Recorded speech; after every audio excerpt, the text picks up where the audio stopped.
in the last part of this video, or this problem that we were working on, we got to the point where we did all the stuff that we were used to doing, and now we have to get the residuals. Okay, so we had our data. We're going to be able to find the residuals for those data points. We're going to be able to print them out to the screen, print them out to the Excel sheet, and then finally, we're going to kind of create these subplots of the original data as well as the residual plot. All right, so let's go ahead and create our residuals. So what I'm going to do first is I'm going to find our residuals, and I'm going to define a y estimate.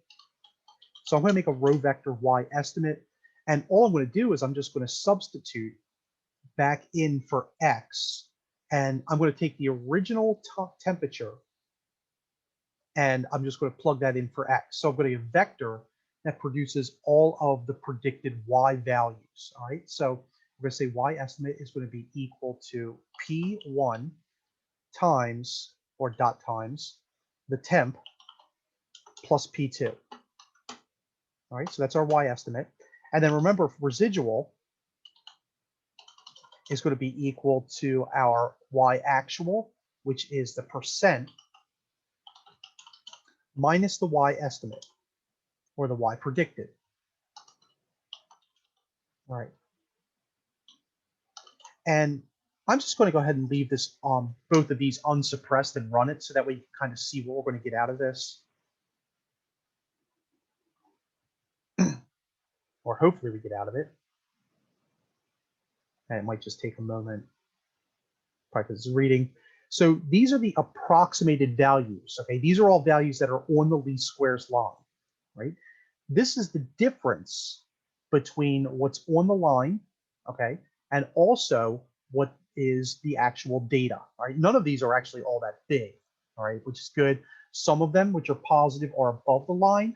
Some of them, which are negative, are below the line. And that's okay. We should probably get these to be some above, some below, right? Now, let's go ahead and produce a table that's going to give us the coordinate, the approximated value, the y estimate, and then also it's going to give us the residual for each of those data points. So let's start by doing an fprintf.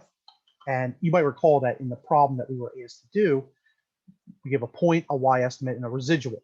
All right, so let's do it that way. So we're going to have just our headings first of all. So this is going to be our point, and then we're going to have our y estimate, and then we're going to have the residual. And we might have to adjust this, all right, just for formatting. Now we need some sort of, we're going to print all of them in. Okay, so there's lots of points and there's lots of estimates and there's lots of residuals. So let's create a for loop to do this. Okay, so for I equals 1 colon length of either the residuals or the y estimate or the time or the percent or the temp of percent.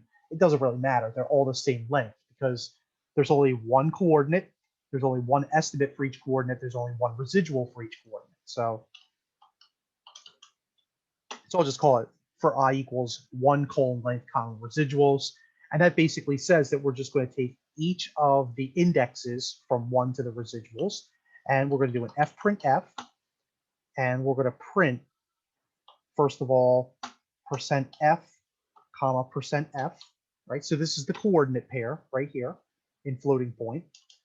We're going to print out the estimate, and then we're going to print out the residual, all right?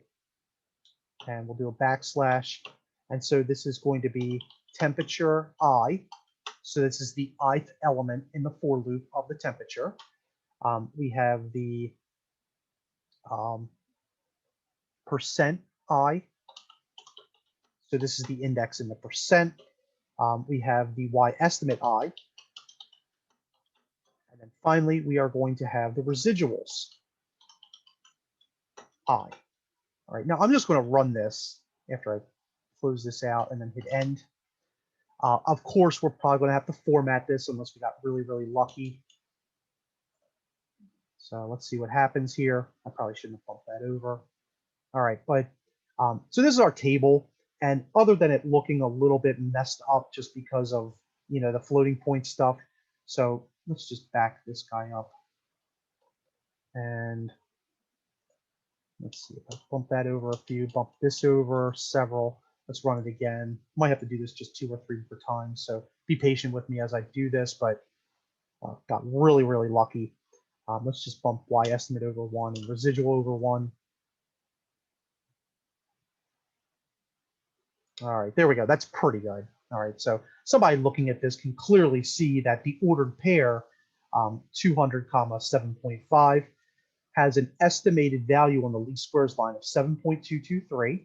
Right, so this is the y actual, this is the y estimate.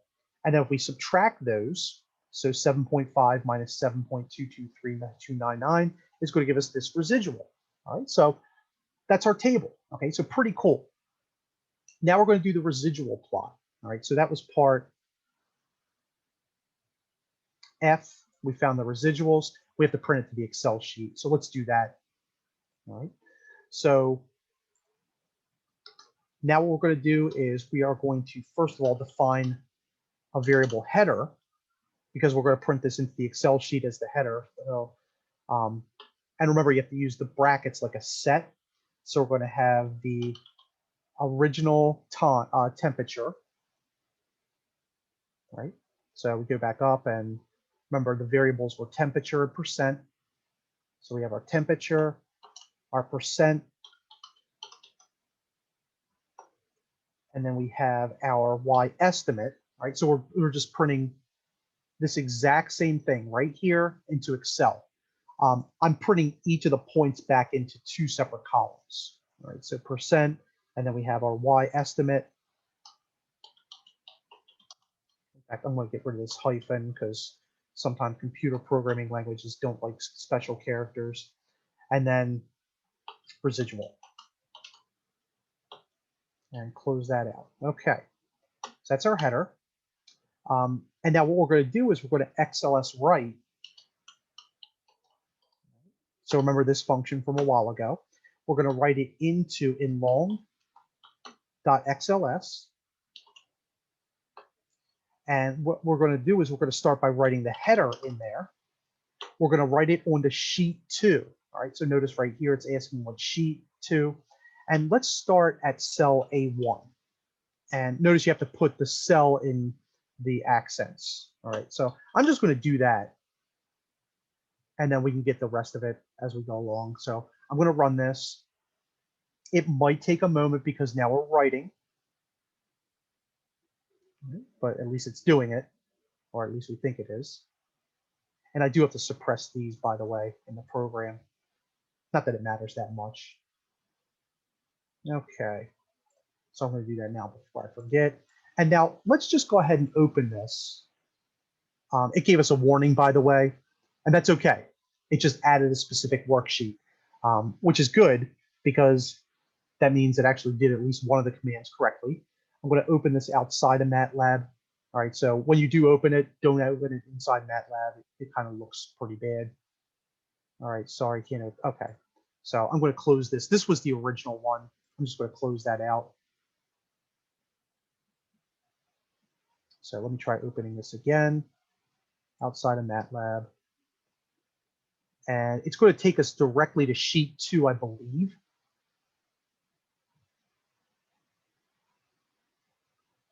Or hopefully, right? And it does. It takes us right to sheet 2. You can tell at the bottom here. And here are our headers, right? So when we print things out, we want them in column, and we want them in A1, I'm sorry, A2, B2, C2, and D2 for each of those. We also want them in column vectors. So we need to make sure that we get a transpose of those as well. So I'm going to close this out. I don't want to save it because I don't want to doctor up what I'm doing. I want to actually get it.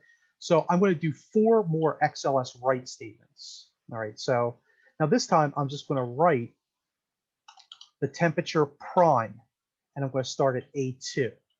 All right, so that takes care of the temperature. We need the percent, and I'm going to start at B2. And then I'm going to type in the Y estimate prime. Now notice each of these is getting the prime because we're transposing them.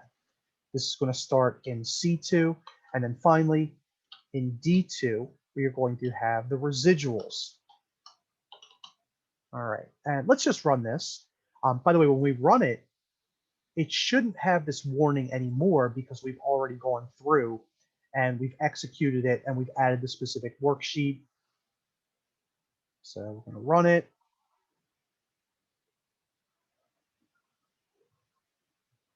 All right, and looks like it's done. Notice that there was no warning this time. I'm going to open this up outside of MATLAB. And hopefully it'll give us what we want. All right, so check this out. In Excel now, we have the ordered pair in 2 separate columns. We have the estimate and we have the residual. Okay, same thing we had before. All right, pretty cool. All right, so and as you know, a lot of times Excel is used to store data, and then we just need to talk with MATLAB to be able to take it out of there. All right, so I'm going to get rid of this. I don't want to save anything. All right, so I believe that takes care of our second to last request to print all the data with appropriate headings. Done. Now we're going to go ahead, create a scatter plot with the original data and the least squares line, and then the residual plot. All right, and the residual plot's new. This one's pretty old. We know how to do this one, so let's get to it. All right, so trying to scroll down a little bit here. All right, so subplot 1, 2, 1. And in our subplot, first of all, we're going to plot the original data. So we're going to plot temperature versus percent, and we're going to use that marker. Right? X label is going to be temperature in Celsius. Y label is going to be percent elongation.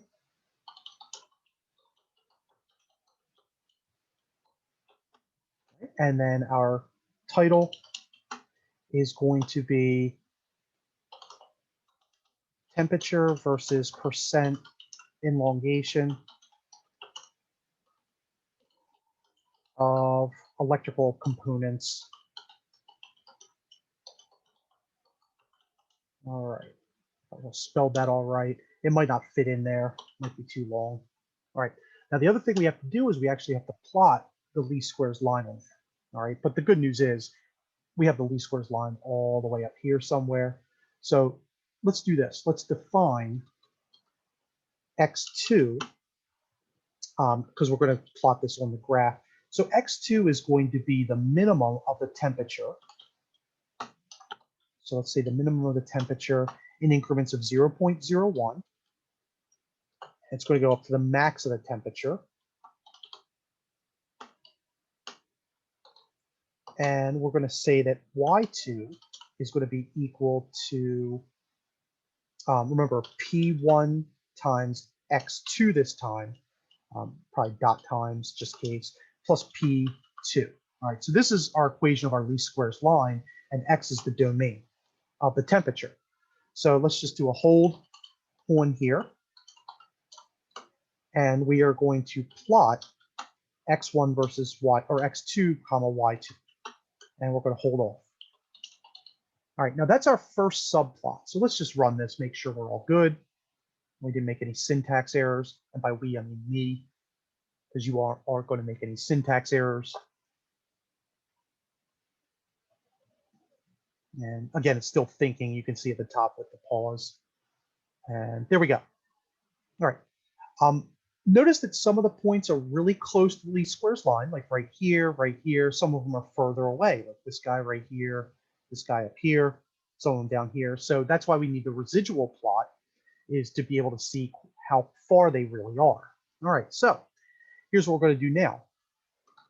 So we're going to have our subplot of 1, 2, 2. All right.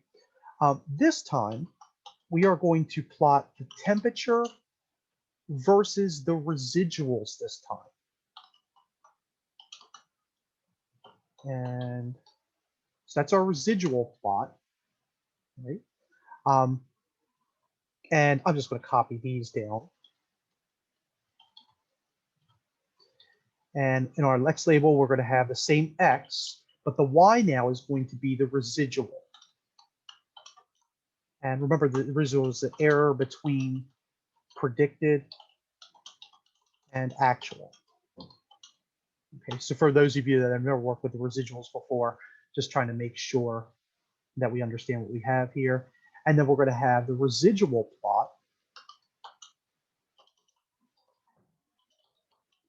So we have a residual plot of temperature versus percent elongation. I'm going to get rid of this just for brevity.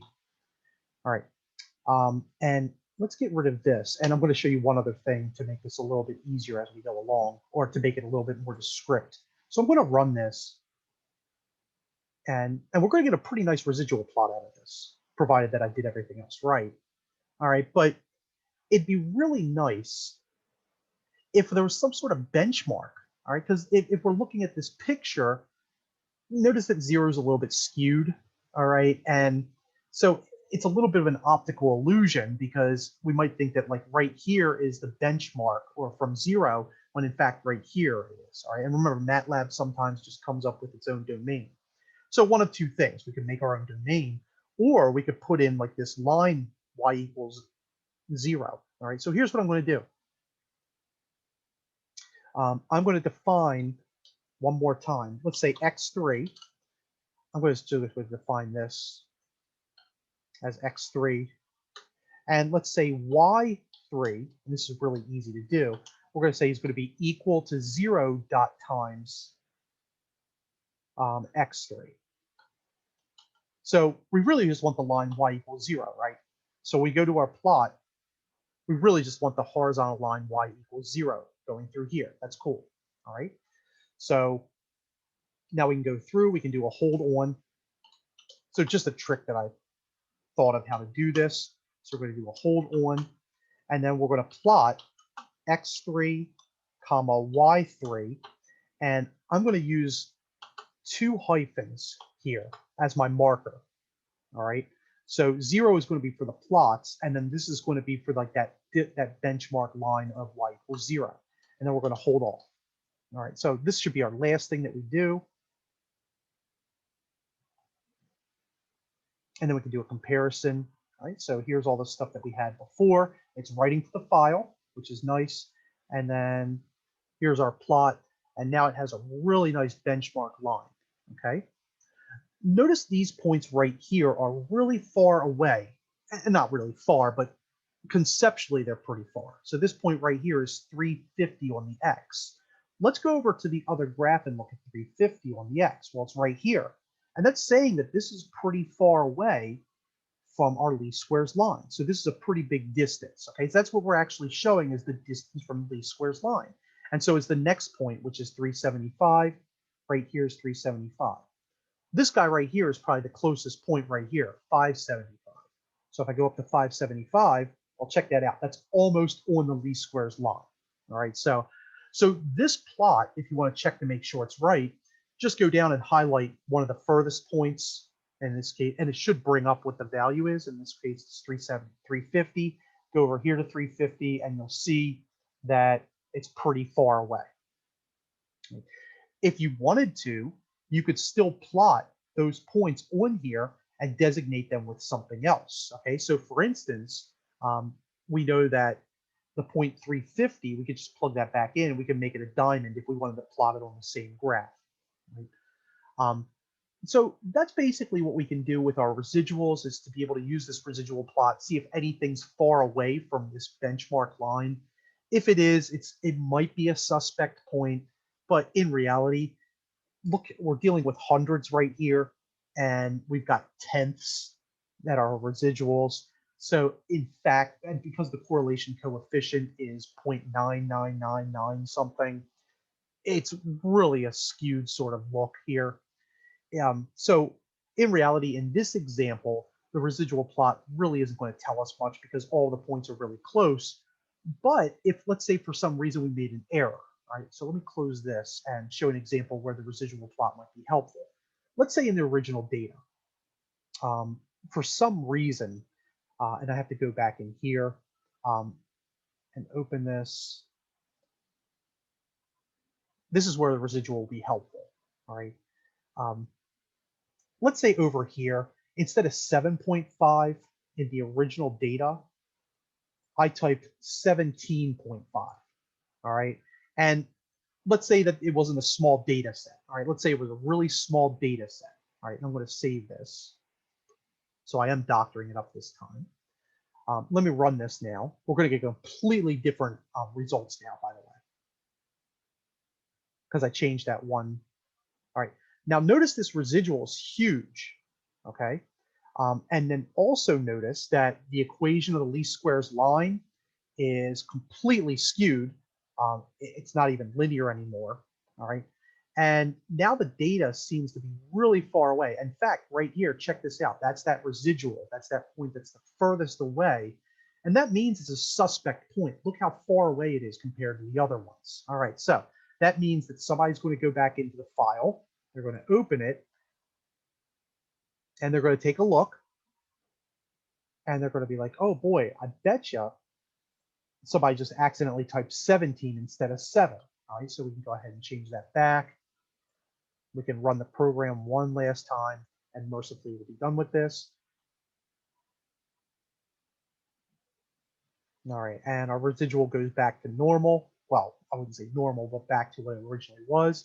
And then the least squares line just looks so much better, all right, well, compared to the other one. All right, so just illustrating as to why a residual plot might be helpful is because it can show us those points that are so far away that they might be suspect. Now, you don't want to go ahead and change everything with suspect data, all right? That just, you want to investigate as to why that might not be necessarily be true. But it could be a human error. It could be just a freak of nature sort of thing where it was just the component, if we're looking at the percent elongation, maybe the electrical component was faulty. And for some reason, when it was exposed to heat, it really expanded. Okay, so that's what these residual plots are good for. All right, so hopefully this gives you a really good overview as to how to go through and use MATLAB to work with all these different types of linear associations. If anybody wants to see any of the formulas behind the least squares lines, we'd have to look at standard deviations, and then we'd have to look at the correlation coefficient linear formula for that. But it's not too awful. It's just a lot of plug and chug. But if somebody wants to see that, you can certainly just email me or just set up a Zoom meeting with me, and we can certainly take a look at those formulas. Okay, but for now, this should be enough for you guys to be able to work through your assignments and to be able to explore our problem that's given to you for assignment.